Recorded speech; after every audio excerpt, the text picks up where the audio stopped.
नारद जी महाराज बता करके चले गए, मैया क्रोध भवन को भवन में बैठी है। महादेव गए, जाकर के देखा तो माता को भवन में है। महादेव कहते देवी क्या हुआ? माता कहती आप हमसे बात मत कीजिए। बोले क्या हुआ? बोले आप बहुत बड़े कपटी। महादेव कहते हैं मैं वो भी कपटी? अरे मैंने कौन सा कपट कर लिया? मैया ने कहा आप बात मत कीजिए, जाइए जाइए, चलिए चलिए यहां से जाइए। महादेव कहते हैं अरे मैंने कौन सा कपट कर लिया? मैंने क्या छुपा लिया? बोले आपने कभी मुझे बताया कि आपके गले में जो मुंड माला है उसमें मुंड किसके है? महादेव बोले अरे वाह, छोटी सी बात के लिए परेशान। अरे देवी ये मुंड किसी और के नहीं, तो तुम्हारे हैं। माता कहती है इतने सारे मुंड मेरे? मैं इतनी बार मरी, आप एक भी बार नहीं मरे, इतने सारे मुंड मेरे हैं? बोले हाँ। बोले 1 2 3 4 5 6 7 8 9 10 20 30 40 50 60 70 80 90 100 108 मुंड मेरे, और आप ऐसे ही हैं। मैं इतनी बार मर गई, आपको कुछ भी नहीं हुआ। आपने ऐसा क्या पिया है जो आप अजर और अमर हैं? महादेव कहते हैं मैंने अमर कथा को पान किया है, इसलिए मैं अजर अमर हूं।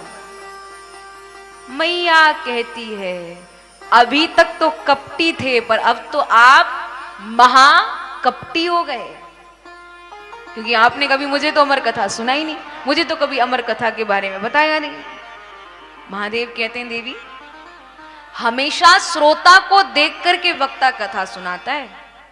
कोई श्रोता पहले से सोच करके नहीं आता है कि आज ये सुनाऊंगा या कल वो सुनाऊंगा, नहीं। कथा के जो भाव है वो तो होते ही है, पर कोई वक्ता सोचता नहीं है कि हम ये जा करके कहेंगे, वो जा करके कहेंगे। हमेशा श्रोता को देख करके वक्ता के भाव होते हैं। तो आपने कभी ऐसा भाव ही नहीं रखा जो मैं आपको अमर कथा सुनाऊं। आज थोड़ा भाव है तो मैं सुनाने के लिए तत्पर हूं, चलो सुन लो। मैया बाबा दोनों गए। बाबा उच्च शिखर पर शिला पर बैठ गए, माता नीचे बैठ गई। महादेव बोले पहले देखो यहां कोई है तो नहीं। महादेव ने कहा तो माता देखने के लिए गई तो एक विगलित अंडा पड़ा है। विगलित माने जानते हो? टूटा हुआ अंडा पड़ा है।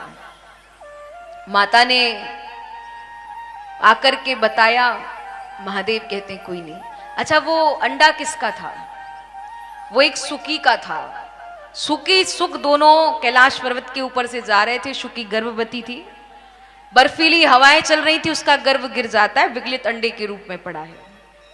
माता ने जब ये सब आकर के महादेव को कहा तो महादेव कहते हैं देवी मैं जो कथा सुनाता हूं ना वो नेत्र बंद करके सुनाता हूं, तो मुझे कैसे पता चलेगा तुम कथा सुन रही हो? बोले मैं हरिओम हरिओम कहूंगी और आप मुझे कथा सुनाते रहना। और ये वास्तविकता है। आपको कोई भी कुछ सुनाए उसका आपको प्रति उत्तर देते रहने चाहिए। प्रति उत्तर का मतलब ये नहीं कि आप हाँ हाँ करो, नहीं। आप गर्दन हिला करके भी उस चीज को अगर समझ रहे हैं तो आप बताइए कि हाँ हमको समझ में आ रहा है, अच्छा लग रहा है।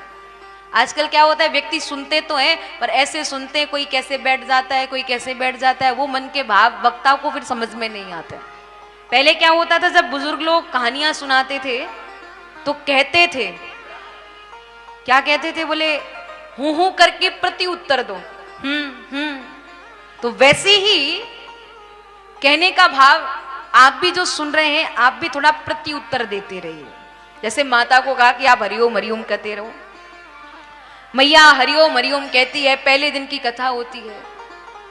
पहले दिन की कथा हुई, जो विगलित अंडा था वो जुड़ जाता है। कथा का प्रभाव देखिएगा, कथा क्या कर सकती है।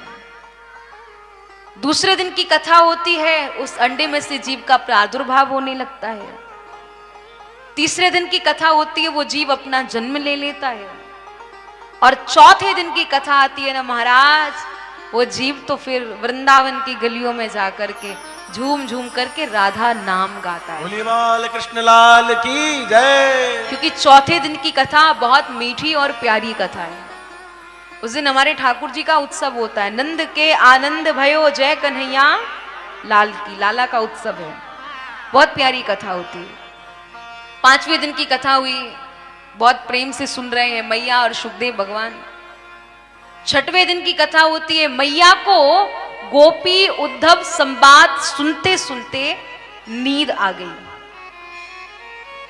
मैया सोई तो मैया ने हरिओम हरिओम कहना बंद कर दिया। स्वाभाविक सोता हुआ व्यक्ति क्या कहेगा?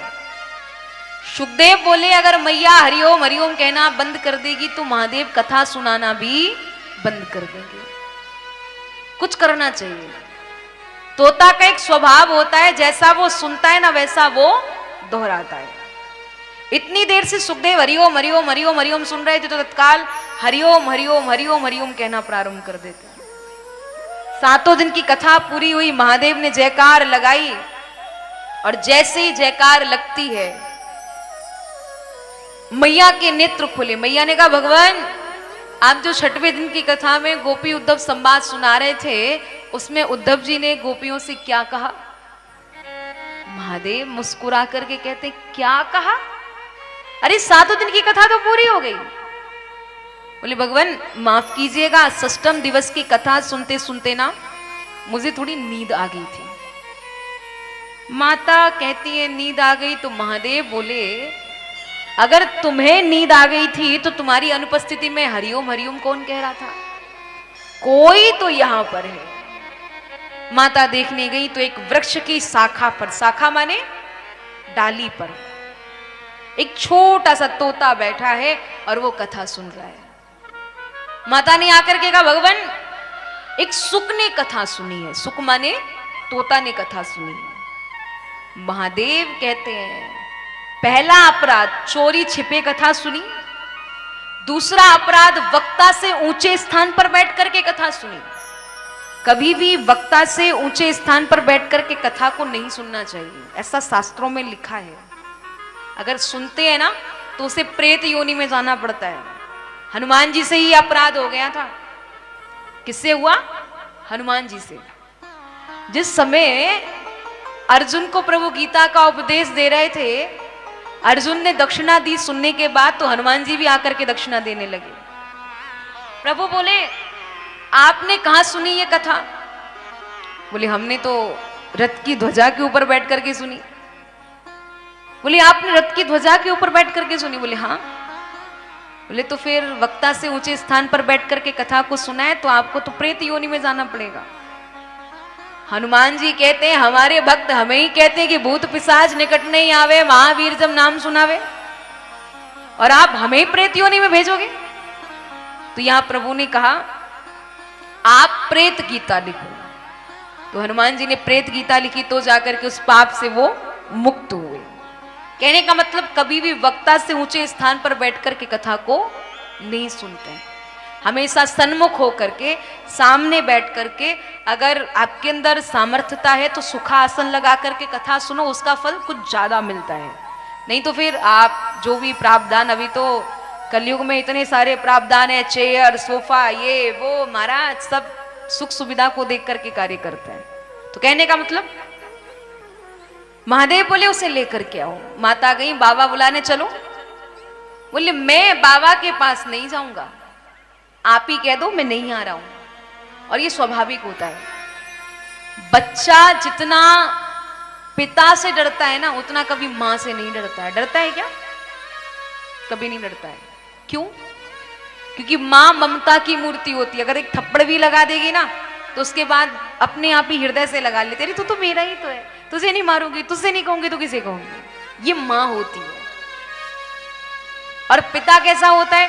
कहीं बाहर है पिता, बच्चों ने सुना कि पिताजी आ रहे हैं, कितना भी उत्पात ऊधम हो रहा हो, सुना कि पिताजी आ गए हैं, अपने आप यथावत हो जाएंगे, स्थिर हो गए एकदम, क्योंकि पिता है महाराज, जो दिखाने के लिए कठोर होता है पर मन उसका बहुत कोमल होता है। कहने का भाव।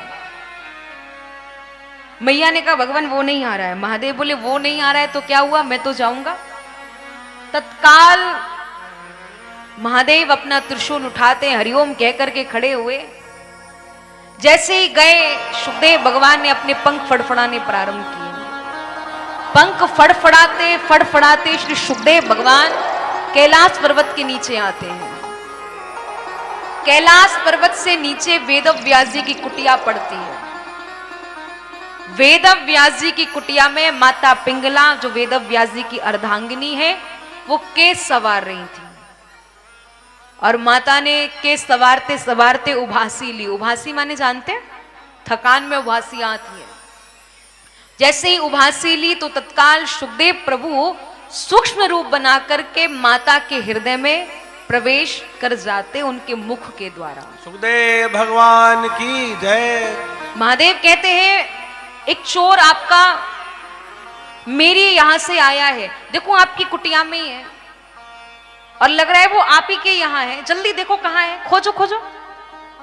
व्यास जी ने कहा, आपके यहां से चोर चोरी करके आपका कुछ लेकर के मेरे यहां आया है? अच्छा अच्छा, एक बात बताओ, मुझे थोड़ा सा भ्रम हो गया, आपके यहां वो चोरी करने गया? बोले हाँ।